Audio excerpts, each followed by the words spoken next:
Okay, class, and this week we're going to be moving on to two-dimensional motion. So we're first going to be talking about position vectors. And so we can write a position vector out as r is equal to xi plus yj plus zk. And so this is just the familiar form of the vector that we were practicing with earlier, but now instead we're going to start taking derivatives of it. So for velocity, or our average velocity, we have just two position vectors here, r1 and r2, and that's going to be over t2 minus t1. So again, we still have our interval here for t, so we can write that as delta t. And up here we have another delta r, and so now this is just the average velocity vector here. In addition, if we take the limit of this quantity as t goes to 0, we can see that v is equal to dr dt. The same thing goes for acceleration, and we'll get to that in just a second, but you follow the same procedure as we did here, but replacing our r's with our v1, v2s, and our v with our a here. In addition, we can also distinguish between the components here. So we can have vx is equal to dx dt. We can have vy is equal to dy dt, and v of z, which is equal to dz dt. So very quickly we can have all three of these, and these are instantaneous components. So you can also do the average components as well by using this formula but replacing this with an x, and we did that in one-dimensional motion. So you can break this down and turn it into a one-dimensional problem each. And so then we can say that this v here is going to be equal to dx dt I hat plus dy dt j hat plus dz dt k hat. You can do the same thing that we did in our first chapter concerning like vector length. The same thing applies for this new three-dimensional velocity vector, where you can use Pythagorean theorem and then expand it to 3 dimensions by adding a third component underneath the square root. And I mean, it works the same way. Then if you're just moving in 2 dimensions, you could just set vz equal to 0, and then it collapses back down to Pythagorean theorem, or just two components. For the most part, we're going to be only working in 2 dimensions here, but it's just good that everybody knows what the third dimensional or the 3-dimensional vector would look like as well. So now in this case, if we're taking velocity vectors, we can also still say that inverse tangent,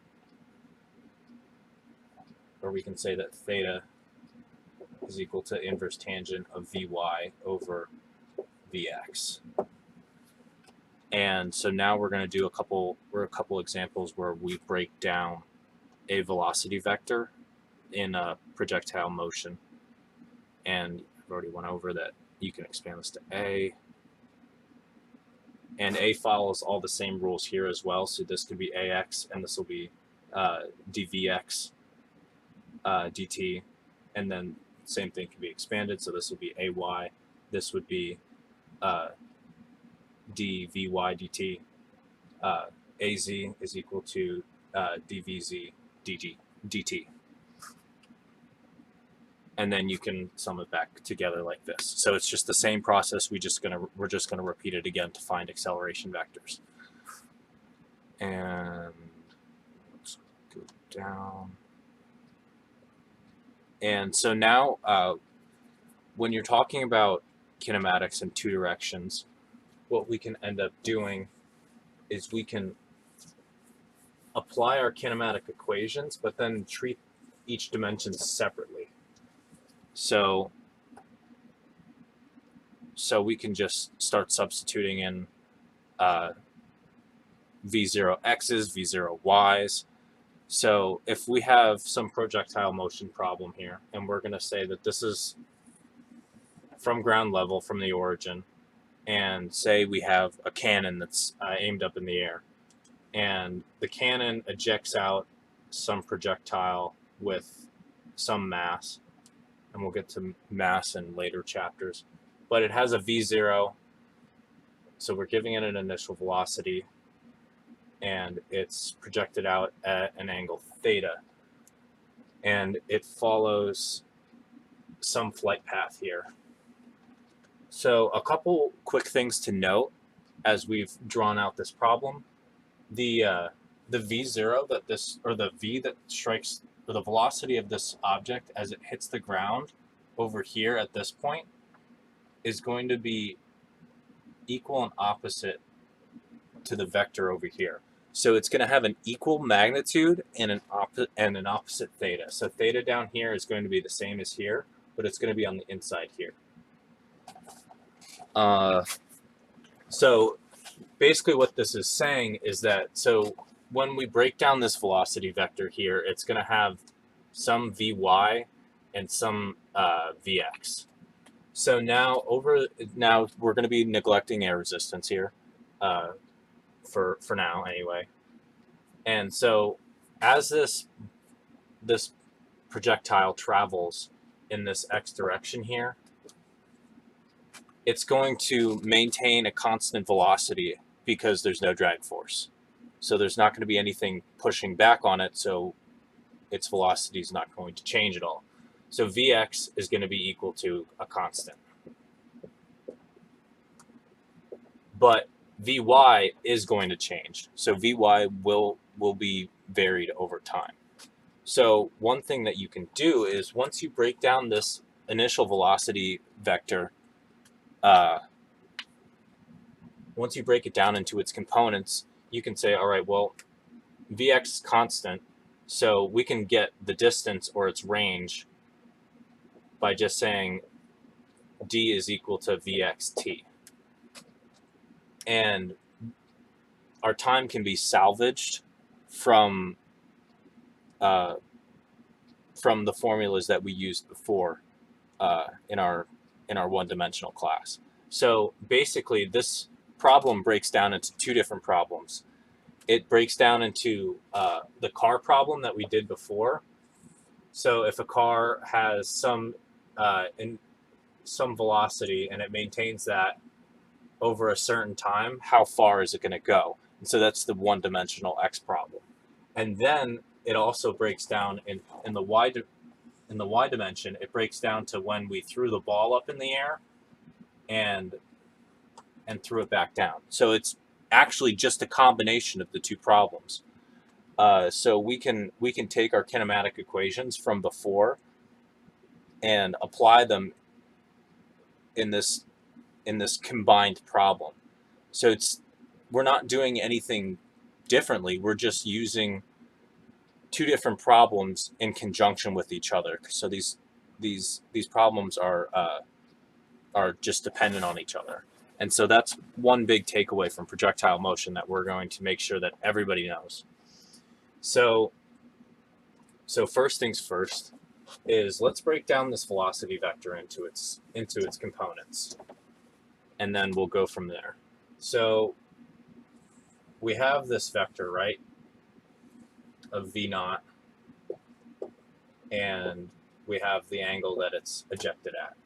So we can then draw our components here. So this is going to be Vx here, this is going to be Vy here, and so we can remember our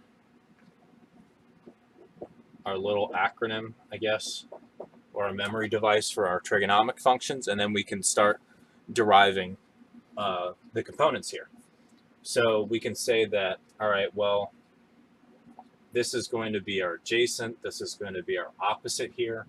And so if we're trying to find our opposite, we'll take sine of theta is equal to opposite over hypotenuse. And so then we can say that our opposite, or our Vx here, no, our Vy here is going to be equal to h sine of theta. But h in this case is just going to be V naught.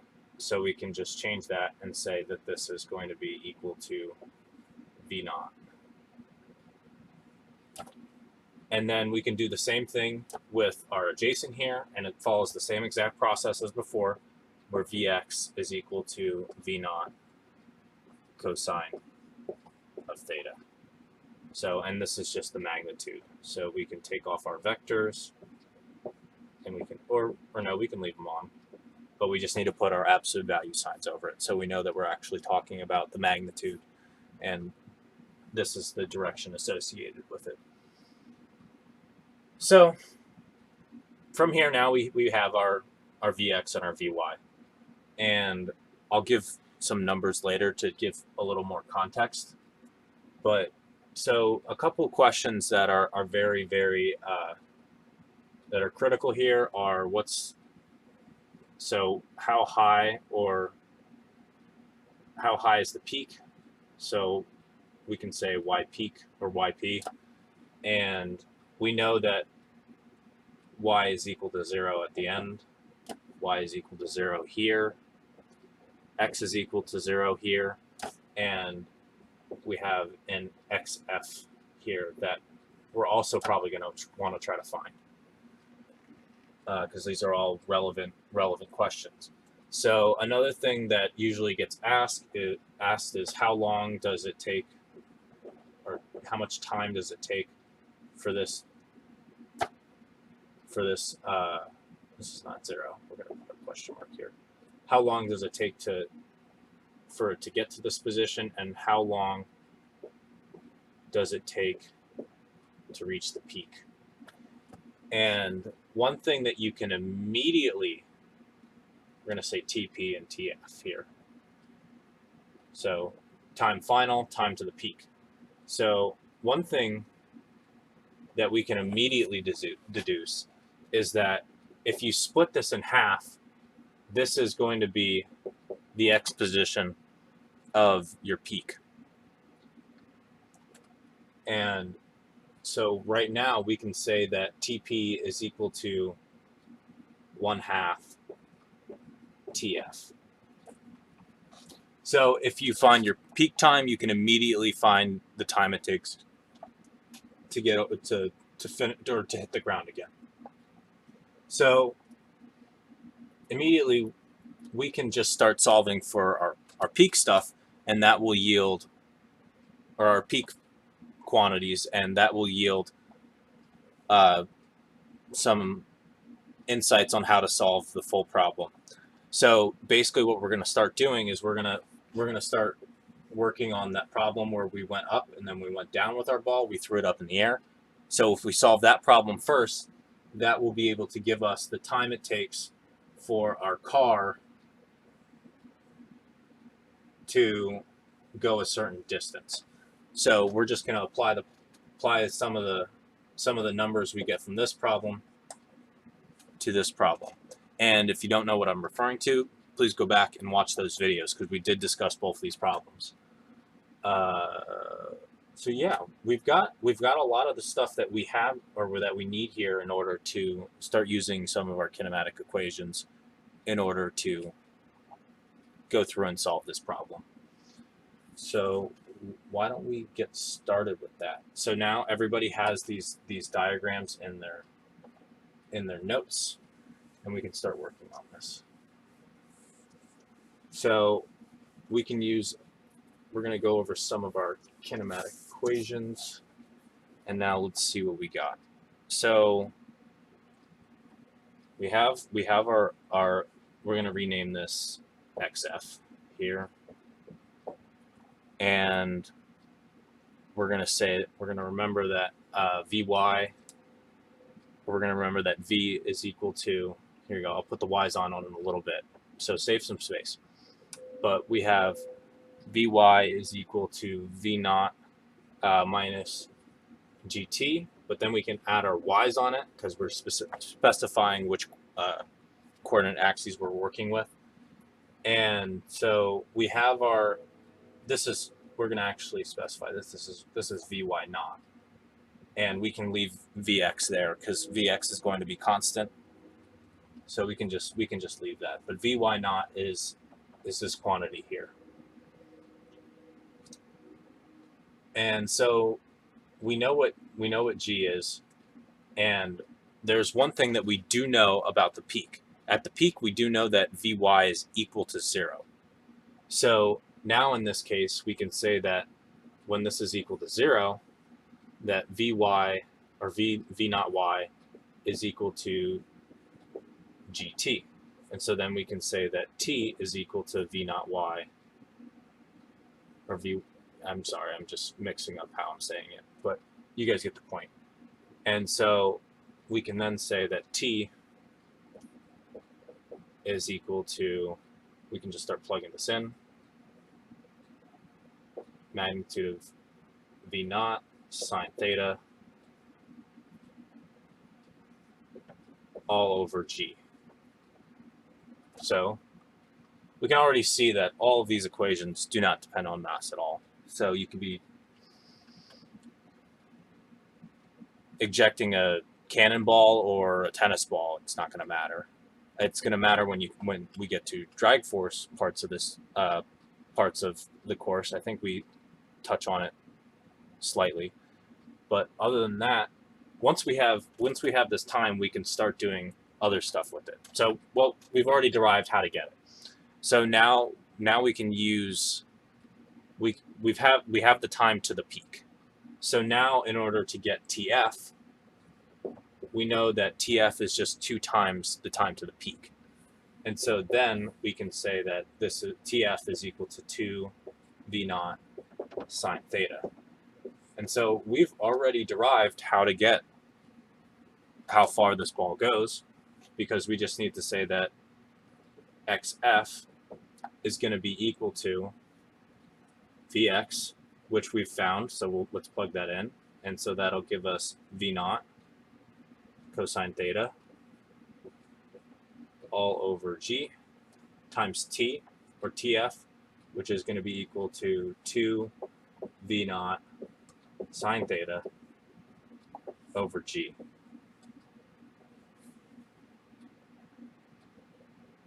There's no G here.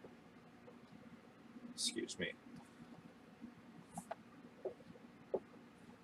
So we've already got how far this ball is going to go just through this equation.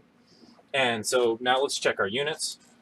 So we have a cosine theta, we have a sine theta. Those are unitless. We have 2 V naughts, which will eventually come out to be V naught squared. And then we'll have a 2 here, a sine theta, and a cosine theta, and then all over G. So there's our final X position. Done. Yeah. That is done. We're done with the X part of the problem. Now to find the peak. So now we have to use our other kinematic equation, where y is going to be equal to 1/2 g t squared plus v naught y t plus y naught. And y naught is going to be equal to 0 because we're starting from the ground, so we can just erase that. Just get it out of here. So we have t, we have v naught y, we know what g is numerically, we have t again, and 1/2 is just coefficient. So we have everything we need. So then we can just start plugging stuff in, and we can say that y is equal to 1/2 g, and then we'll start plugging this in, and we can immediately say that this is v naught sine theta over g. and we can say that this is squared, and then we'll just add on v naught sine theta, and then t, which is going to be v naught sine theta over g. So we can square both of these and then put this over g. And so now if we look at all of this, we can start to see some things come out here. So now if we distribute our square, we'll get a square here, we'll get a square here, we'll get a square here, but this will cancel with this. So we had 2 g's on the bottom, 1 g on the top, so we just have 1 g left on the bottom. And so now you can see that this is just going to be equal to 3/2 v naught sine theta, and these are squared, all over g. And now if we check our units real quick, we have sine squared theta, which is going to be unitless, v naught squared, which is going to be meters squared per second squared, over g, which is meters squared seconds, or yeah, meters over second squared. So when these cancel out, we just get meters left as our units. So we've done our dimensional analysis, and we've shown that, hey, this works. This gives us what we need. And so let's clarify that this is y peak. And now you just would have to plug in numbers. So we would be given our initial velocity and the angle, and so we would just start plugging those in. And so because this is just a function of v naught and theta, because g is just another constant. And so we've solved this problem. We've gotten the height of the peak, we've got the time to the peak, we've got the total flight time, and we've got how far the ball goes. So we've solved for all the variables of this problem, just like that. Okay, so another classic two-dimensional physics problem that usually comes up in class every so often is going to be the hunter and the monkey problem.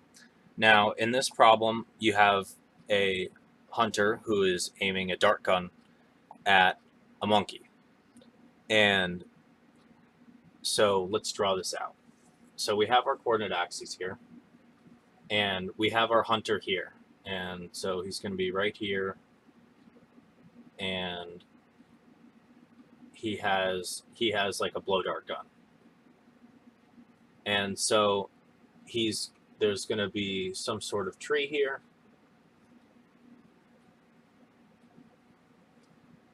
And there's going to be a monkey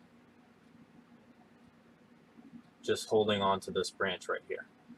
I'm sorry, I can't really draw this monkey too well. But so if he aims straight at the monkey and he decides to shoot the monkey as soon as the monkey as soon as the monkey like releases his grip from the tree branch, will he hit the monkey? And so the question is going to be, or the answer is going to, you can pause for a second and just try to figure this out on your own. Well, now let's go into it. The answer is yes, it will hit the monkey, because if the trajectory of this dart is intersected with the monkey at the beginning, with gravity affects all objects equally. You can even think about this in one common example is you drop a bowling ball and a feather on the moon, so there's no air resistance, and they're going to fall at the same time. So regardless of mass, whether it's a dart or a monkey, the objects are going to fall at the same speed. So with gravity here, this turns into a parabolic curve here. And so G is going to affect the dart and the monkey at the same time. So when the monkey starts to fall, the amount that gravity pulls on the dart and the monkey at the same time are going to be the same, as long as the hunter is aiming at the monkey and shoots it at the exact moment when the monkey releases its grip in order to try to avoid getting shot.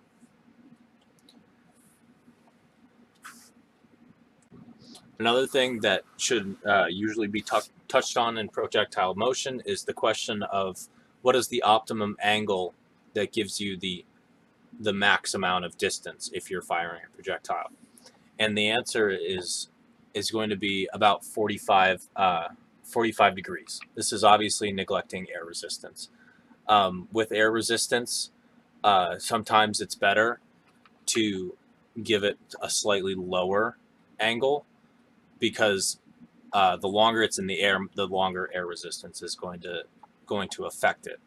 So sometimes having a shorter angle is better with air resistance, taking air resistance into account. But for outside of air resistance and most problems that you're going to be encountering in this class, it's going to be 45 degrees. Okay, next up, we're going to start talking about some circular motion problems.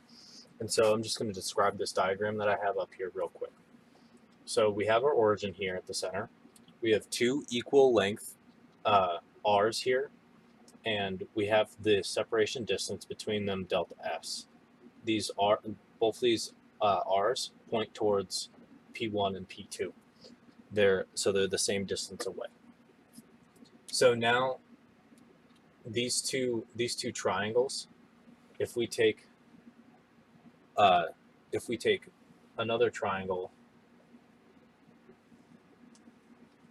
where this is V2 and this is V1, we have a vector that points from V1 to V2, we have that this is equal to delta V. Now, in this case, these two triangles that we have in between our two vectors are going to be similar triangles to this one here. So in that case, we can equate delta V equal to delta S and V1 equal to R. So now in this case, we can move our V1 to the other side, and now if we take the change in velocity for over a certain period of time, we can get our average acceleration. This is what we're deriving our radial acceleration here in order to keep this moving in a circle. So then we just add on, or we just divide our original quantity here by delta t, and then we can see that this is also equal to v. So then we can say that a, or if we take the limit, here we go, if we take the limit as t approaches 0, or delta t approaches 0, we can get that a is equal, or AR, a radial, is equal to v squared over r. And so now we can use this in a couple of ways here. So if we have a circle here, right, and we want to find its average velocity, right? If it's got constant acceleration, right, it's going to stay at a certain velocity as it moves around, or a tangential velocity as it moves around this circle. So so as we move around this circle, we always have a VT that is going to be equal in magnitude at any point on this circle. And so what keeps it constant is that it's constantly changing, right? So we are going to have this acceleration inwards of AR. And so that's going to continually change VT overall. Like if we're talking about VT as a vector and not just as a magnitude, it's going to keep its magnitude constant as it goes through. Like its components can change, but its magnitude itself is going to stay the same. and that's due to this average acceleration. So if it's constant, if we find the average over its path on the circle, we can determine what it is in terms of other quantities. So uh, the if we're taking some circle of radius r, and just for an example, if the radius of the circle is equal to 1, then we can say that the circumference of the circle is equal to 2 pi meters. And so now if we take this circle and we unravel it into a straight line, the distance here is going to be 2 pi. And from there we can say, all right, well, if we were to find the average velocity over this distance, it would just be 2 pi over t. And now we've already plugged in a 1 for our r, but we can do this for a circle of any r.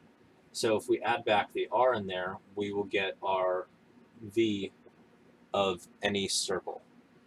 And so now we can also make a distinction here between little t and big T. We use big T in physics as the period. So t is the time it takes to complete one trip around the circle. So, but then it comes back to the same place. So when it comes back to that exact same place, then it will say, all right, well, that's the amount of time it takes to get around the circle once. So now we have our expression for AR, and we have another expression for V. So now what we can do is we can plug this in here and get another expression for AR. So now AR is going to be VT squared, so that's going to be 4 pi squared. And now we're going to have an R squared, but we already have an R on the bottom, so that's just going to be 1R on top. And now we have a T squared on the bottom. So this is going to be your two expressions that you'll have for AR, or the radial acceleration here. And again, that's 4 pi squared times R all over T squared. And that'll be for uniform circular motion, or a constant velocity. And then last thing we need to talk about is relative velocity, which I will go into in just a minute. Okay, so two big examples when we're talking about relative velocity are going to be finding where you'll end up being in a crosswind and then correcting for said crosswind. So say you're flying a plane, right? And this will be my plane here. And we're flying at some constant velocity v, and we have a crosswind here with some velocity vc, and we'll write these out as vp and vc. Now, if we impose a coordinate system here where this is x and this is y, and if we add these two vectors together, then we will get the plane's velocity, or total velocity, with correcting for that crosswind. So now all we have to do is we have to say, we'll say VPC. So we'll add them we'll just denote that as plane plus crosswind is going to be equal to Pythagorean theorem. So VP squared plus VC squared. And so now all we've done is we've found some new velocity here, where we've added these two up together, and we have gotten the plane's new velocity, right? And so this is going to be VPC here. And so now, the longer this plane flies, the further it's going to be, we're just taking this plane is flying one direction, but the longer it flies, the further it's going to be pushed by that said crosswind. So now if we're correcting for it and we want to say we want to get to this point over here, which let's just say if our plane is moving at VP is equal to 250 kilometers per hour, and our crosswind is going to be, VC is going to be, let's say 50 kilometers per hour, then we have to adjust for this 50 kilometers here. So we're going to have to aim the plane this way or to the left here in order to get it to this point here. So now let's say that this point here is I don't know, 1,000 kilometers away. So the distance from this plane to here is going to be 1,000 kilometers. Now, first thing we have to do is we can break this down into two different problems now. So now in order to get the time it takes to get there with our just plane's velocity, that's how we're going to get the time. And then the time it'll take is going to be used in the crosswind to see how far it's getting pushed to the right here. And then we can use that and we can set up a third problem where we have 100 or 1,000 kilometers and the distance it's pushed by the crosswind, make a triangle, and then we can use those components to solve for theta, or the direction that we have to point it away in order to get it to fly to exactly to the point that we need it to fly to. Okay, so we can easily see now that since I'm just going to denote it as y, or let's do r, or delta r is going to be 100 kilometers. So that's how far we need to fly. We just need to divide that by the velocity, or VP, in order to get the time it takes, because that'll just be it's just our distance formula, but corrected for the variables that we have here. So this would be d, this would be v, and this would be t. So we're just using our range formula here. And then we can see that 1,000 divided by 250 is going to be 4. So t is going to be equal to 4 hours.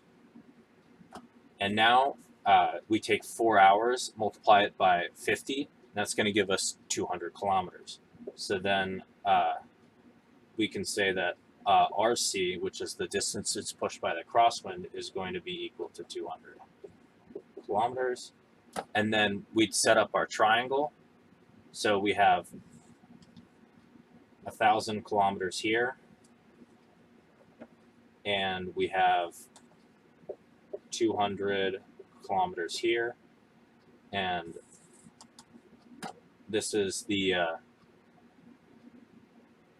actual, this is the resulting triangle here, and this would be theta that we would need to launch at. Now,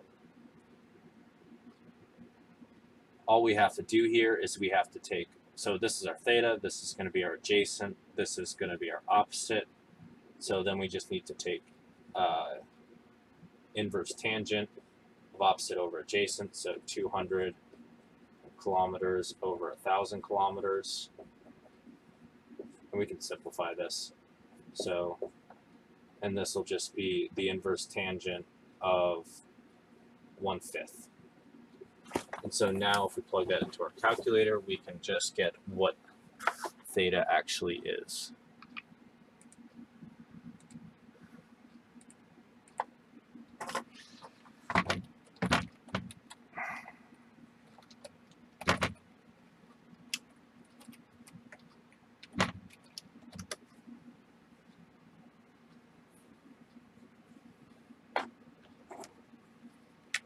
So I've plugged it into the calculator, and I've got 11.31 degrees. So we can then say that this is going to be 11.31 degrees, and if we're using just east, west, north, say that this is north here, east, west, south, we can say that this is going to be 11.31 degrees west of north. And that's how you would write it on a problem. So west of north. That's W of n down there, just so everybody can know what I just wrote. And so we've basically solved their problem. You just have to tilt this plane at an angle, and then if we were to map this problem would look kind of like a little arc, just like that. This would be the actual flight plan of the plane. And so last but not least, we have to talk about some frames of reference. So a frame of reference is just the frame that an observer is sitting in. So me sitting in my room here, my frame of reference is that, all right, well, my computer's in front of me here. My door is behind me, so that we can draw position vectors to all those things from me. So now let's say I'm sitting in a car, and this car is traveling on the highway at 60 kilometers per hour. I know that's a little slow for kph. And I've got a truck coming from this direction, and it's going at 65 kph. Now, in my frame of reference, everything is moving around me, but I'm sitting still. So according to my frame, if I'm sitting still, even though I know I'm moving, right? But it appears as things are moving past me from my frame of reference. So what we can do is we can say, all right, well, we can add up these velocities here. So if I'm sitting still, we can correct how fast the truck is going in this in my frame of reference. So if my frame of reference is moving this way and the truck is moving this way, then it actually appears that this truck is going to move at 125 kph according to my frame of reference. Now, the frame of reference that we've drawn here is the frame of reference from an observer looking down on this happening. So the person looking down at this, say a satellite, is looking at both these things, and they can see that yes, I'm not stationary and I have this velocity and the truck has this velocity. But if we draw something around this and my frame is moving at a constant velocity, then everything looks like it's still. So my frame has been constricted down, and things appear different when you're moving at a certain speed. Another example is, say we have a train moving in, these are the train tracks here, and we've got this train moving along at 50 kilometers per hour, or kph, and we have, say, a car that is running alongside it. Think of the train in Denton, right? And you're moving along this train along that one road, and you have a velocity 2.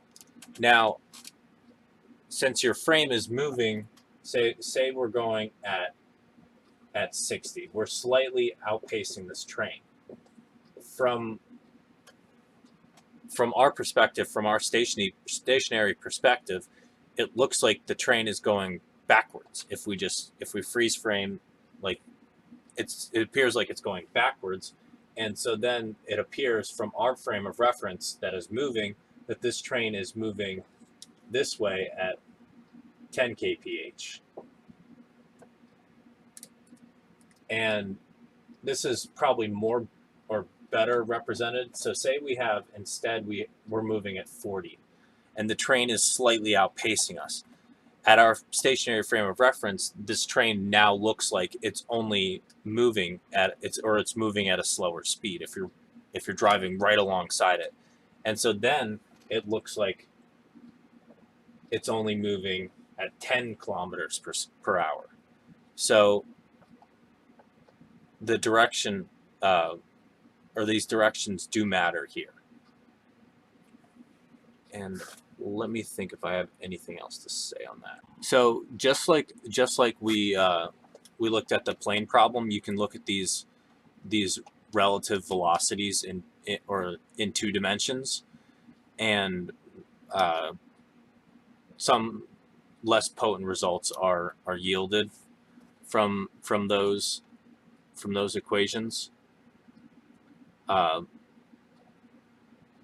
But that's all we have for this week. Be sure to look at all the example problems in your book, because they give you some very relevant explanations for common phenomenon that we experience in our daily lives, especially with the train and car problem. It's so say you're running alongside the train and you want to know how fast you have to go in order to get to the head of the train and then beat it so that you can cross the road before the train gets there, so that you don't have to wait for the train. I mean, obviously follow the speed limit and whatnot, but if you're trying to, say, calculate that in your head while you're driving, it's a relevant problem. Or thinking how slow should you drive to minimize the time that you have to wait for the train without upsetting the people behind you on that road. So there are some very real world explanations, or explanations to phenomenon that you would see in the real world in these problems. Next time we'll be discussing the homework problems for this chapter. And now if we go in, and let me just remind you guys of upcoming deadlines.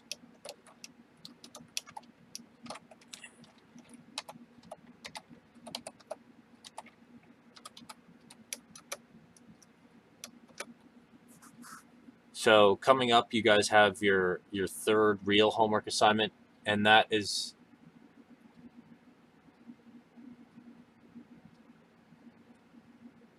going to be due on the 24th. So 10 days from now, you've got plenty of time to do this. We'll be going over those homework problems next time. So you'll have 8 days in order to do those problems from when I post the video. So make sure that you're keeping up on these videos. We're gonna keep pumping them out here, and I'll see you guys next time. Have a good day.